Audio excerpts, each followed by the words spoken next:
जब भी मुंबई शहर की बात होती है तो सुनने में क्या आता है? ट्रैफिक, लोकल ट्रेन्स, बॉलीवुड, बारिश, वड़ा पाव। लेकिन सबसे ज्यादा बात होती है स्पिरिट ऑफ मुंबई की। आखिर क्या है ये स्पिरिट? कहां से आता है ये? कैसे बनता है ये? हमारी माने तो स्पिरिट ऑफ मुंबई यहां के रहने वालों से ही है। मैं हूं निखिता आणि मी आहे श्रुती। क्षीरसागर आपटे फाउंडेशन के मुंबई एकत्र ग्रांट के जरिए हमने ये पॉडकास्ट बनाया है जिसका नाम है दीदी की रसोई। मुंबई में बेस्ड ये पॉडकास्ट इस शहर की तरह ही मल्टीकल्चरल और मल्टीलिंगुअल है। इस प्रोजेक्ट से हम एक खास तरह के कल्चरल एक्सचेंज जो कि हमारे घरों में खाने पीने के जरिए होता है उसके बारे में बात करेंगे।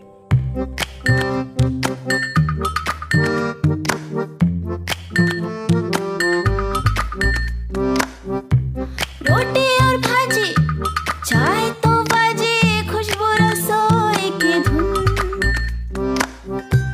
आमची अचारी, खाना लय भारी, घर साहे देती सुकून। गुनगुन गुनगुन गुनाती, गुनगुन गुनगुन गुनाती, कहानियाँ इनकी सुन। ओ गुनगुन गुनगुन गुनाती, गुनगुन गुनगुन गुनाती, कहानियाँ इनकी सुन। आज का एपिसोड है आमची तुमची सबकी मुंबई। जैसे कि हमने पहले एपिसोड में सुना, हमारे घरों में खाना बनाने वाली ये दीदियां ज्यादातर माइग्रेंट्स हैं। मुंबई शहर की यही खास बात है कि दूर हो या पास, देश के हर कोने से लोग आकर यहाँ बसे हैं। आणि ह्याच लोकांमुळे मुंबई इतकी समृद्ध आणि इतकी गजबजलेली आहे। त्यामुळे या विविध शहरातून आलेल्या आपल्या मैत्रिणी मुंबईकडे कसं पाहतात, त्यांना इथलं काय आवडतं, काय नाही आवडत, हे ह्या एपिसोडमध्ये आपण ऐकणार आहोत। मावशी, तुमचं नाव सांगा मला पूर्ण। खरं नाव आहे माझं उल्हासबाई चिंदू पानमन आणि खोटं नाव? माझं वरचं नाव आहे लीलाबाई।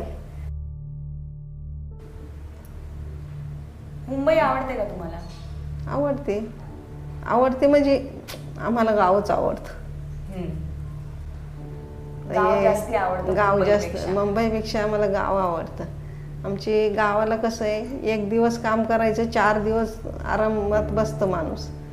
इकडं मुंबईमध्ये कसं आहे, की इकडं मुंबईमध्ये बसायचा चान्स नाही, रोज कामच करायचं आहे। गाव चांगलं, मुंबईमध्ये पैसा भेटतो एवढंच आहे, गावाला पैसा नाही, पण जीवन सुखी आहे गावाला। तुम्ही मुंबईत किती वर्षापासून राहता? 20 वर्ष। आणि मुंबईत कुठे राहिलाय तुम्ही 20 वर्ष? मी आले तर सुरुवातीला पहिले इथं 7 बंगल्यात राहत होते, सागरकुटीमध्येच। नंतरून वर्षाव्याला राहिले, नंतर परत इथंच आले 7 बंगल्यात। आता इथं येऊन 15 वर्ष झाली पूर्णपणे, 20 वर्ष झालं गावाहून येऊन। कसं वाटतं तुम्हाला अंधेरी बद्दल? तुम्हाला काय वाटतं की कसं हेच मी आता किती पण फिरते ना, दुसरीकडे जाते, माझ्या मुली आहेत, एक घाटकोपरला आहे, एक जोगेश्वरीला आहे, तर मी तिकडे जाते, पण तिकडं आम्हाला आवडत नाही। इकडं आमचा एरियाच आम्हाला आवडतो। म्हणजे असं अडाणी लोकांसाठी हा एरिया चांगला आहे का? पण कुणी कुणा जरी कोण आला, इकडं कसं आहे, दर्या आहे, तर समुद्राचे लोक बसायला येतात कुडून कुडून। पण आता तू इकडं आली तर तू विचारलं लीला मावशी कुठं राहते, तर कोण पण सांगणार इथं राहते। तसं दुसऱ्या एरियात गेलं तर कोणाला सांगता यायचं नाही, कारण बाहेर कोण भेटतच नाही, कारण बसायला जागा नसते, बाहेर फिरायला जागा नसती, तर कोण भेटणार? कोण भेटत नाही, तर कुणी कोणाला माहीत नसतं। इथं असं येतं, इथं कोण पण कुणाला ओळखीत, म्हणून हा एरिया चांगला। मेरा नाम लक्ष्मी शेट्टी है। मैं 4 बंगला रहते। मेरा उम्र 48 है। अंधेरी कैसा लगता है? अंधेरी तो बहुत अच्छा ही लगता है। एरिया 4 बंगला एरिया अंधेरी मेरे को मस्त लगते, दूसरा जगह रहने को मन नहीं करते। क्यों? हाँ, मतलब इधर का एरिया सेफ्टी है। हम लोग को पहले से इधर ही आदत हो गई तो इधर ही रहने का मन करते। अभी कोई झोपड़पट्टी में रहते हैं, पहले मैं भी रहता था, पर अभी मेरे को झोपड़पट्टी में जाने के लिए किचकिच लगते है, उधर जाने का मन नहीं करते। बिल्डिंग में थोड़ा साफ रहते है ना बाबा, इसलिए हम लोग का घर पे अच्छा से शांति से रहते हैं। आप बॉम्बे कब शिफ्ट हुए? मेरा आदमी आया पहला, शादी होने से पहला वो आया था, बाद में हम लोग का शादी हो गया। 1 साल गांव में था, 1 साल के बाद मुझे लेके आए बॉम्बे। 3 साल बाड़े पे था हम लोग। 3 साल के बाद 95 में हम लोग को झोपड़ा खरीद के लिया। झोपड़ा खरीद के लिए तो ये सारे का बिल्डिंग हो गया। अभी ये सारे का बिल्डिंग में तब भी से रहते। जब भी बॉम्बे आए ना तब भी से मैं 4 बंगले पे आए तो उधर ही है। अभी मेरा बेटा 20 साल का हो गया। मेरा नाम जयश्री सूर्यकांत मोहिते, मैं अंधेरी से हूँ। मेरा एज 40 ईयर्स है। कहाँ से हैं, कहाँ के रहने वाले? अंधेरी। अंधेरी से? हाँ। अच्छा। मुंबई। तो पूरी लाइफ आप बॉम्बे में ही रहे? मुंबई में, हाँ। पैदा भी यहीं हुए, हाँ, यहीं रहते हैं? मुंबई में सब। और अंधेरी में ही? अंधेरी में। कैसा लगता है बॉम्बे? मुंबई अच्छा है, पैसे के लिए अच्छा है, रिलैक्सेशन के लिए अच्छा नहीं है। लेकिन स्ट्रगल बहुत है यहाँ पर। काम करके हर चीज़ के लिए पैसा चाहिए, तो उसके लिए बहुत मेहनत करनी पड़ती है। उससे रिलैक्स के लिए फिर गांव में जाना चाहिए, ऐसा लगता है कभी कभी। पूरी लाइफ आप अंधेरी में रहे हो, तो आपने अंधेरी को इतने सालों में चेंज होते हुए भी देखा होगा। क्योंकि अभी लगता नहीं कि अंधेरी छोड़कर कहीं पे रहना जाए तो बहुत मुश्किल है। सब बोलते हैं विराट जाना चाहिए, शिफ्ट होना चाहिए, थोड़ा वहाँ पे अच्छा है, लेकिन अब कहीं पे भी नहीं अच्छा लगता है, अंधेरी में अच्छा लगता है। अंधेरी अच्छा है, मतलब लोकेशन अच्छा है अंधेरी का, बच्चों के हिसाब से, या आपको भी ज़्यादा अच्छा लगता है यहाँ पे? हाँ, पढ़ाई एजुकेशन भी अच्छी है इधर अंधेरी में। मतलब मुंबई में तो अच्छी है, लेकिन अंधेरी एरिया मतलब मोस्ट प्रेफरेंस करते लोग अंधेरी को, हर चीज़। मतलब यहाँ पे सब चीज़ें आसपास ही है, ऐसा होता है, कहीं दूर जाना नहीं पड़ता है। दीदी सांगा, तुमचं नाव काय आहे? रेखा शिवेकर, तुम्ही किती वर्षांपासून मुंबईत राहता? 12 वर्ष झाले.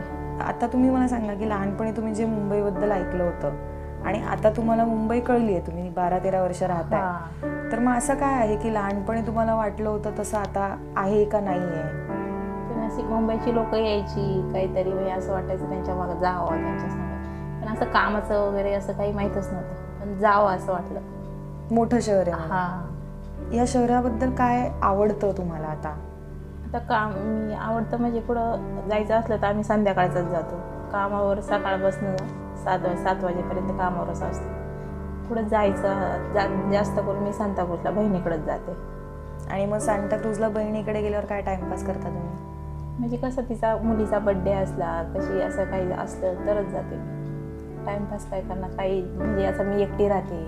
बहिणीला वाटतं मी केले काहीतरी जेवण, पुरणपोळी केली काहीतरी, मग मी यावं तिने, म्हणजे मी जाते आणि तिकडंच मग राहते, रात्रभर तिकडंच. मुंबईसारख्या एवढ्या मोठ्या शहरामध्ये तुम्ही एकटे राहताय, तर म्हणजे ही खूपच मोठी गोष्ट आहे.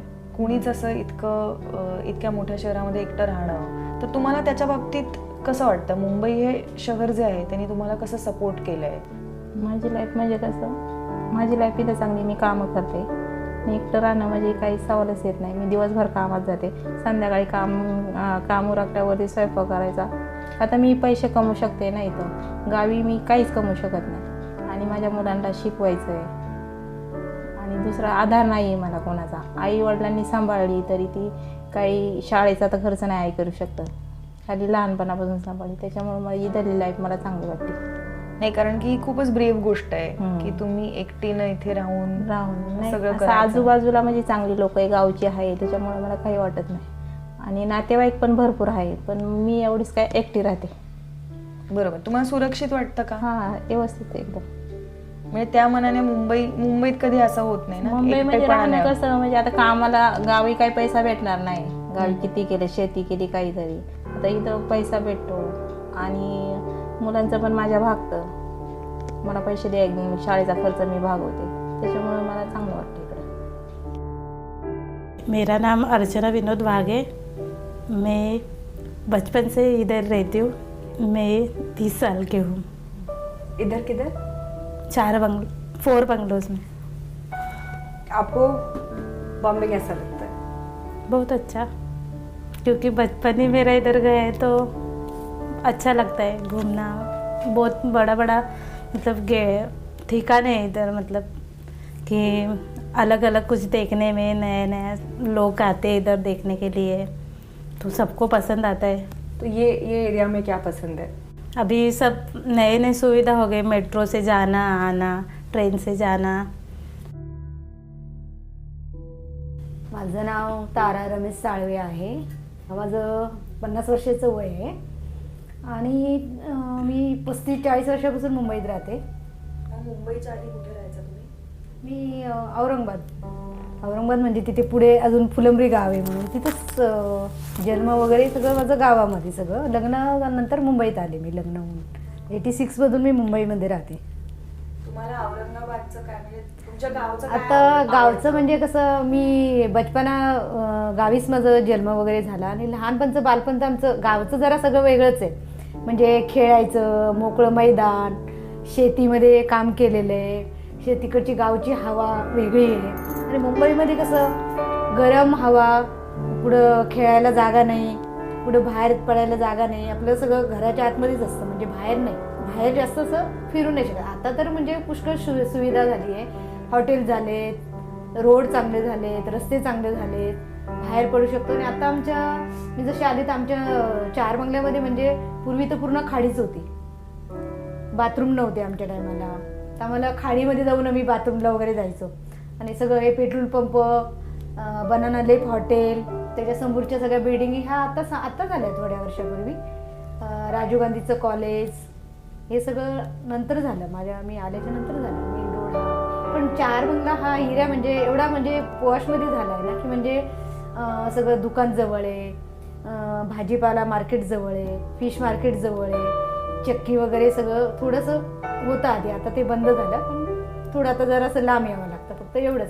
आता बाकी सगळं सुविधा चांगल्या आहेत आमच्या तिथे. म्हणजे रात्री 2 वाजता आलं तरी रिक्षा मिळणार कठीण नाही आहे, काही नाही. बाहेर रोडवरती आलं की रिक्षा मिळते, सगळं मिळतं, म्हणजे असं काही प्रॉब्लेम येत नाही.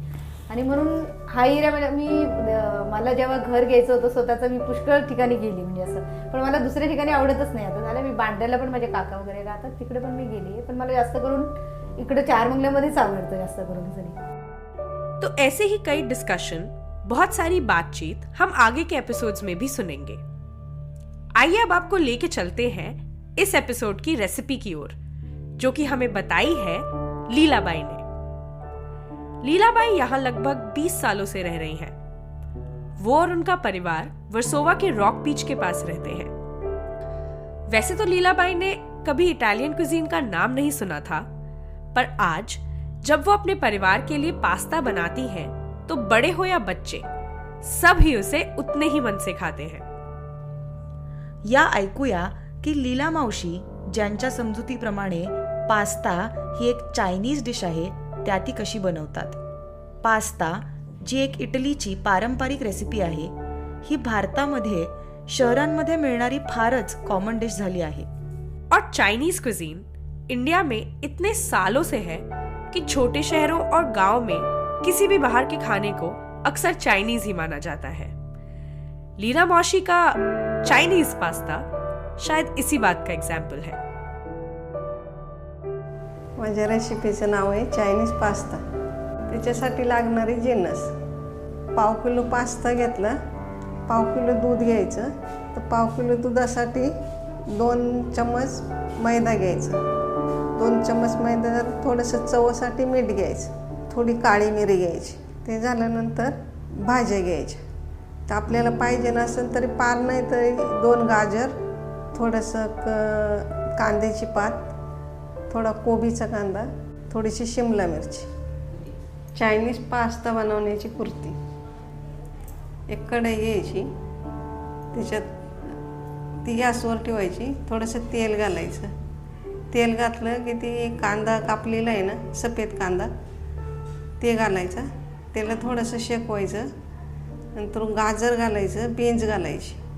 बीन्स गाजर थोडीशी नरमली तर नंतर कोबी घालायचा. ती कोबी आणि शिमला मिरची ती थोडीशी नरम झाली, त्याला जास्त नाही शिजवायची. ती नरम झाली बाजूला काढून ठेवायची. मग दुसरी कढई घेतली, त्याच्यामध्ये दूध घ्यायचं, पाव किलो दूध घ्यायचं, त्याच्यात 2 चमचे मैदा घालायचं, त्याला चांगलं मिक्स करायचं. असं चांगलं मिक्स केलं ते गॅसवर ठेवायचं. गॅसवर ठेवलं त्याच्यात थोडंसं मीठ घालायचं आणि चांगलं हलवायचं. चांगलं हलवून घेतलं ते घट व्हायला लागतं. घट झालं तर त्याच्यात वरतून काळी मिरी घालायची. चांगलं हलवून झालं मग पास्ता घालायचा, त्या भाज्या घालायच्या. ते चांगलं मिक्स झालं तर वरून 2-3 चीज असेल त्याचं पीस घ्यायचं, ते किसून त्याच्यावरती घालायचं.